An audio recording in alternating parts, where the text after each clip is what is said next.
on hyperbolas. Okay. And I mean, I've got some notes, like the basic equation, but I don't really know what it means. Okay. So, Hyperbola is the most complicated of the conic sections. Okay. Here's the basic equation. The only thing different in the equations of a hyperbola and an ellipse is it's minus instead of plus. yeah. And it can be, if the y has the minus in front of it, it's horizontal. If the x has the minus, in other words, if it's y minus k squared minus x minus h squared equals 1, the a always goes with the positive sign. That would be vertical. So the top switch instead of bottom now. Didn't hear you. The numerator switch instead of denominators now. Unfortunately, my audio is not that good on my phone, so I occasionally really do have difficulty understanding what you're saying. Okay. So, first of all, A doesn't have to be bigger than B. It's not like an ellipse. Okay? Okay. A and B can be anything. What A and B are is the dimensions of the artificial rectangle that you're going to draw the ellipse. Alright, I don't know what that means either. Alright. Let me see if my eraser is working today. Oh, man. What could possibly be wrong with this? It's a software difficulty, I know. I wonder if it's because it's still syncing. And it's just slow to erase. Here's the way, let me just open up a new page and put in some numbers. Okay, so let's say we had x minus 2 squared minus y minus 3 squared. The a is going to go with the x because it's the positive sign. The b is going to go with the y because it's got the negative sign in front of it. Now, here's how I graph that. Let me put numbers in here for a and b. We'll make that 3 squared and make this 2 squared. Okay? So, the way I draw my hyperbola is by starting out with an imaginary rectangle that has the dimensions 6 by 4. Here, let me do it. You'll understand 9 it. by 4? No, the rectangle is going to be 2a times 2b. 2a times 2b. A is that right there. B is this. For a horizontal ellipse. Let's distinguish between horizontal and vertical. We'll talk about both of them. Let's first talk about a horizontal. In a horizontal ellipse, A is always measured on the major transverse axis. Okay? Since my ellipse is going to look like that horizontally, the transverse axis is the one that connects the two vertices of my hyperbola. Okay? So if the transverse axis is this axis on the one I just drew. It's the one that connects that vertice with that vertice. Alright. Okay? The other axis is not the transverse axis. But if I had the hyperbola being a vertical hyperbola, like that, well, now the y-axis is the major transverse axis, which makes A there and B there. And it also means the A goes under the y and the B goes under the x. So when you switch from vertical hyperbola to horizontal, or vice versa, the A and the B switch. A lot like ellipses. The same thing happens in ellipses. In other words, a horizontal ellipse, the A is measured horizontally. In a vertical ellipse, the A is measured vertically. Now, why do I draw this box? Well, let me back up a second. Again, let's talk about horizontal only.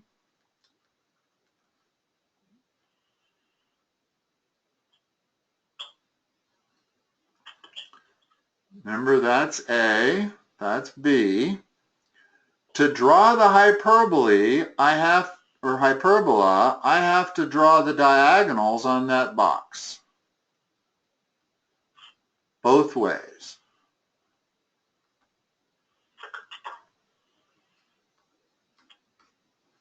Then, to graph it, the hyperbola is asymptotic. It's got to hit the corner of the box, and then it's asymptotic to those slant asymptotes. And on the other side, in other words, it's always approaching that asymptote, but it's never touching it. Never going to reach it. And the hyperbola touches the edge of the box? Yes.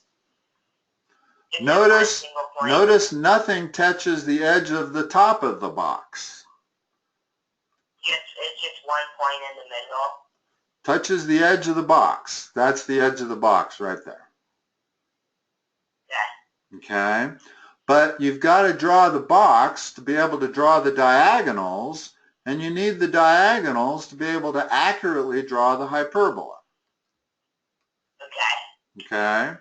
So for horizontal ones, I'm going to do this exact thing. I'm going to draw an imaginary box with dimensions 2a by 2b. Notice A is only half of the width of that box, and B is only half of the height. Yeah. Okay? So, let's do a simple one that is at the origin. Okay. In other words, you know it's at the origin if you don't have an H or a K. Just like ellipses and just like circles. So does the origin mean that's the center of the box? Or like the point, this time being the origin means it's the center of the box? No. The origin is the intersection of the X and the Y axis. Yeah, I know that, but so what is the in hyperbolas, what is the let's talk about two different, let's just talk first of all about a hyperbola whose center is at the origin. And I know this one is because H is 0 and K is 0. So the center, okay, well, let me finish. You'll get it. You'll understand. Okay. Now, the box is 18 wide and 8 high.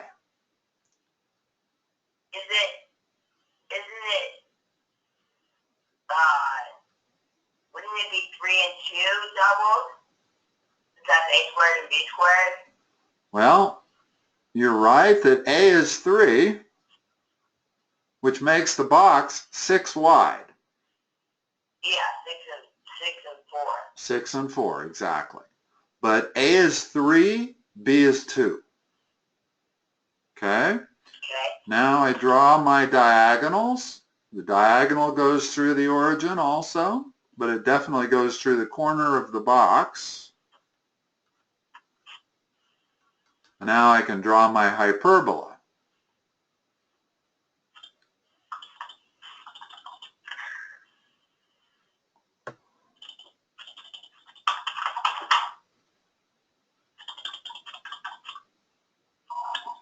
And you don't ever see the box or the diagonals. In other words, at this point, if I wanted to show you the graph of the hyperbola, I would erase the box and those diagonals. Those are imaginary. By imaginary, I mean they're not part of the graph. Let me do that. Let me erase them. Graph looks like this only. But in order to draw the graph, you've got to draw that box. So it's kind of an integral part of graphing the hyperbola is drawing the box. Okay, so that's what my final graph looks like for this particular function here, relation. It's not really a function, notice. Does not pass the vertical line test.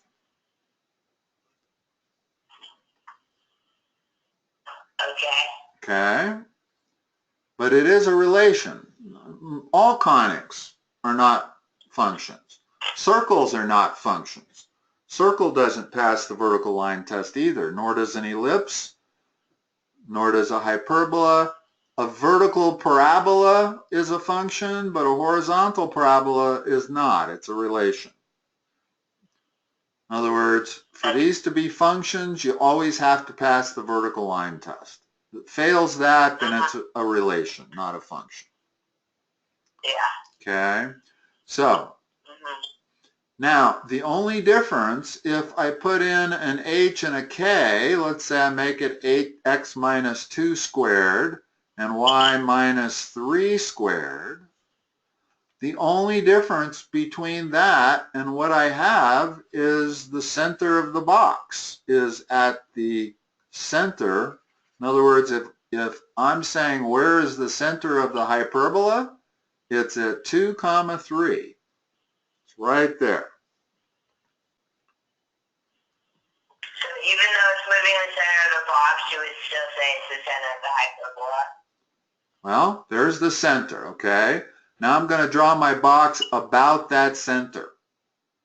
So my box is still going to be 6 wide and 4 high. Okay, and then I'm just going to draw diagonals through that box, and this hyperbola still going to hit the edge of the box and then be asymptotic with the diagonals of the box, so that this hyperbola would look like this. The center of the hyperbola is always halfway between your two major vertices. Notice that point, 2, 3, is exactly halfway between that vertex and that vertex. So the major transverse axis equals 2a? Yes.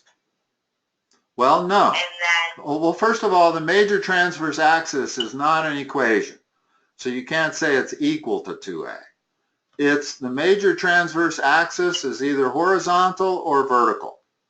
It's horizontal, and it is the line that connects the two vertices.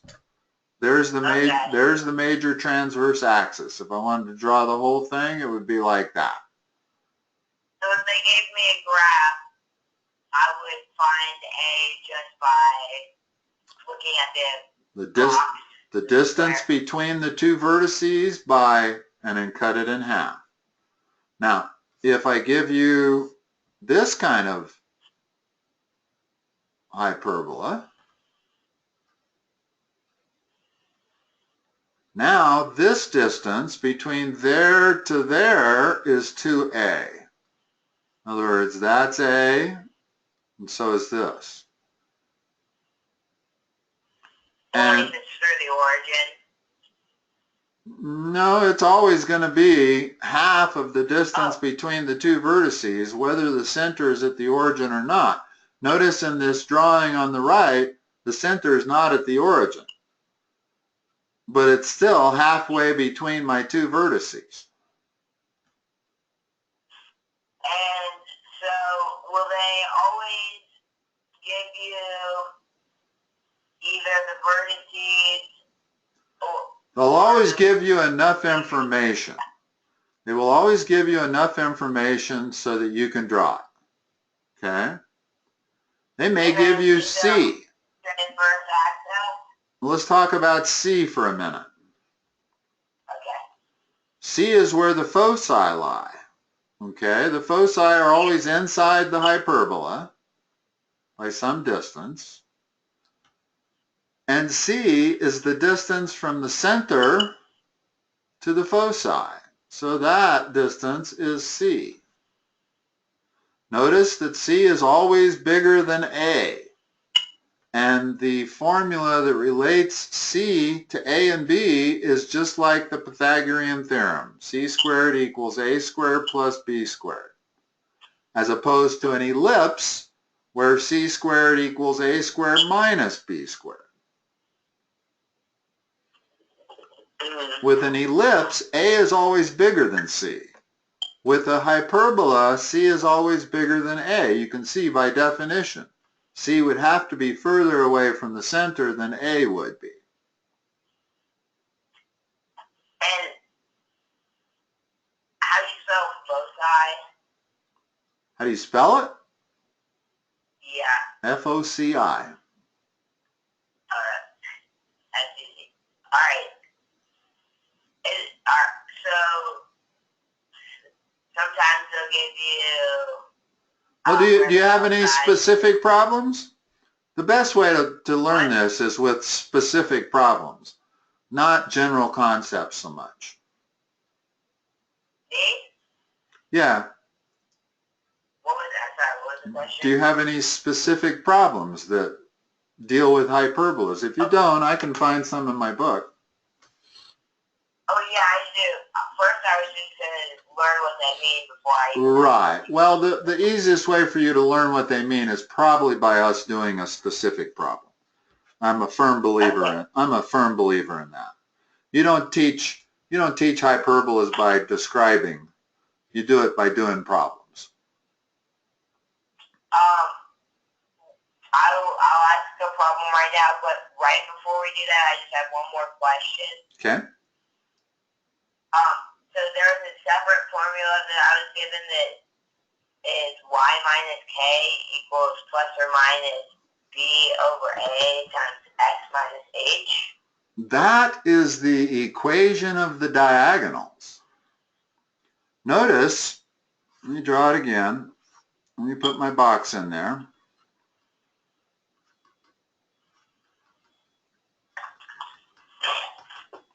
Notice this is A. That's B. Here's my hyperbola. One thing they might ask you is, what is the equation of the diagonal? Well, if it goes through the origin, what's its slope? What's the slope of the diagonal? The slope is... So that's just the equation of how you find that diagonal. Well, look at the drawing. The slope is rise over run, right? Yeah. That's B over A. In other words, the rise is B, the run is A. So the slope of that red line is plus B over A, and the slope of this red line is minus B over A. So the slope of the diagonals in general is plus or minus B over A for horizontal. And then A over B for vertical. Right, and only if it goes through the origin. Notice that if we're not at the origin, then there's going to be a y-intercept also. But we're getting ahead of ourselves. That's the toughest part of hyperbolas, is figuring out the equation of the diagonals when it's not at the origin. Okay, we don't want to start there. If you haven't had this class, you don't want to begin there. Let's begin with some problems.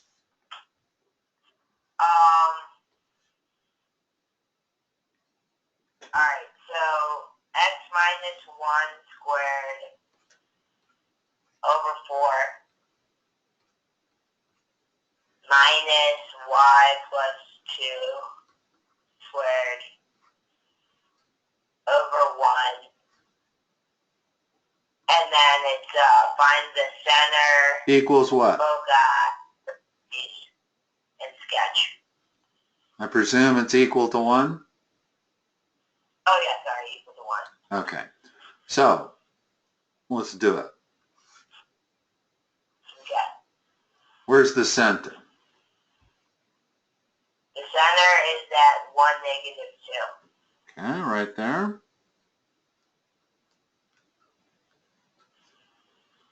Is this a vertical or a horizontal hyperbola? And you don't tell by looking at A and B, you tell by where the negative sign is in front of. So this is horizontal. Right. Which means A is going to be measured, if I'm going to draw my box, A is going to be, what is A? A is 2. What's B? 1. Okay. So I'm going to draw a box that's 4 by 2, about this center. Well, let's see. If it's 4 by 2, top of the box, going to be like right there. Might approximate this a little bit incorrect. But this distance from here to there is A, which is 2. And this distance from here to here is 1. That's B. Okay. To graph it, next thing I do is draw the diagonals of that box.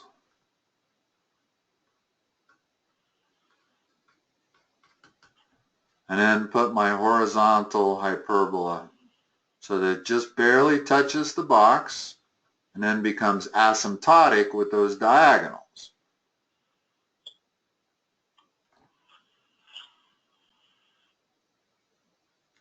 Okay. Now, what they usually want, a typical question would be, label the center, label the major vertices, give the equation of the diagonals, and tell me where the foci are. In other words, I've also got a foci right there. Well, let's use the equation for C and A and B to figure out what C is. So C is, if C squared equals A squared plus B squared, then C is the square root of 5, right? Yeah. Okay, so the coordinates on this foci on the right are what?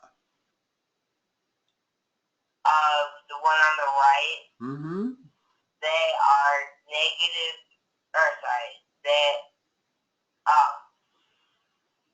1 plus square root of 5, -2. Good. And the one on the left? 1 minus square root of 5, -2. Right. In other words, it didn't affect the y coordinate. So now I've labeled the foci. I can label the vertex of the hyperbola if I want. If the center of that box is at 1, -2, then what is the major vertice? In other words, what's that point right there? The one on the right. The major. Well, you got two major vertices. You got the one on the right and the one on the left. What are the coordinates of the one on the right going to be? Correct. 3, -2 is the one on the right. What's the one on the left? This. What is that one? -1, -2. Good. So we've got every key point labeled. We've got the center labeled, we've got the two vertices labeled, and we got the two foci labeled. The only thing left to do is the equation of the diagonal. Now, the equation of the diagonal when it is at the origin is really easy. It's just plus or minus b over a. Yeah. If it is a vertical hyperbola, then the equation of the diagonal is plus or minus a over b. Because remember, the rise becomes a and the run becomes b if I'm dealing with a vertical hyperbola. Yeah. So the very first thing you want to know when you look at ellipses, well, it's hard to do with an ellipse, but with a hyperbola, it's very easy to look at the formula and immediately know whether it's vertical or horizontal. It depends on whether the negative sign is in front of x or y. In other words, if I make that y there and make this x, then that becomes a vertical hyperbola. Mm-hmm. Just by doing that, by putting the negative sign in front of the x. That is now going to be a vertical hyperbola. A is still going to be 2, but it's going to be measured along the vertical axis from the center up. So the box becomes a little different. The box wouldn't be 4 by 2, it would be 2 by 4. And it was vertical? Yeah, in other words, for vertical hyperbolas,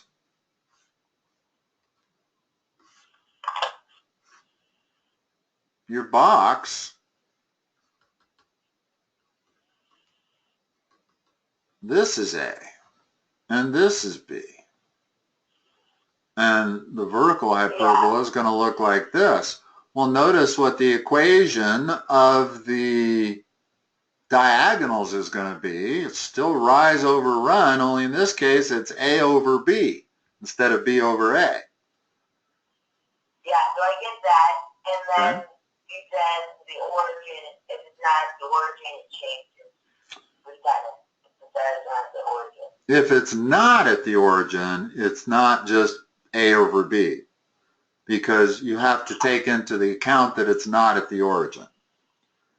That's a lot more complicated. That's the most complicated thing about hyperbolas, is coming up with the equation of the diagonals when it's not at the origin.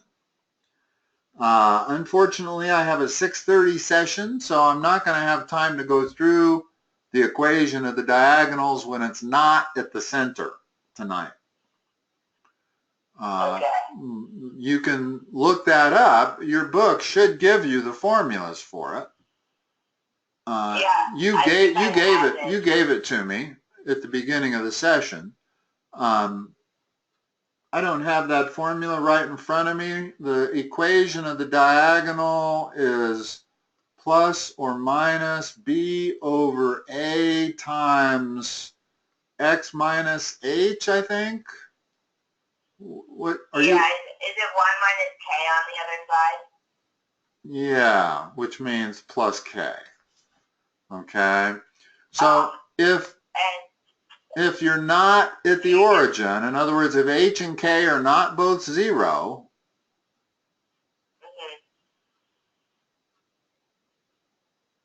yeah, excuse me, the equation of the, let me back step a second here. The equation of the diagonal when it's at the origin is that. It's not b over a. B over a is the slope, but you still want to put it into y equal mx plus b format. So it's plus or minus b over a times x at the center. When it's not at the center, for horizontal parabolas, hyperbolas, it's what I've circled at the top. For vertical parabolas, it's plus or minus a over b times x minus h plus k. And so is K and H just the center coordinate? Yeah, h and k are always the center of the thing, whether it's an ellipse, Okay. whether it's a circle, or whether it's hyperbola. And the center is always the midpoint between your two major vertices. Yeah. So the one I've drawn here, the center is at the origin. But if the center is not at the origin, it's always halfway between your two major vertices. Okay. Okay? Max, I got to run. I will talk to you next time. All right, thank you. Bye-bye.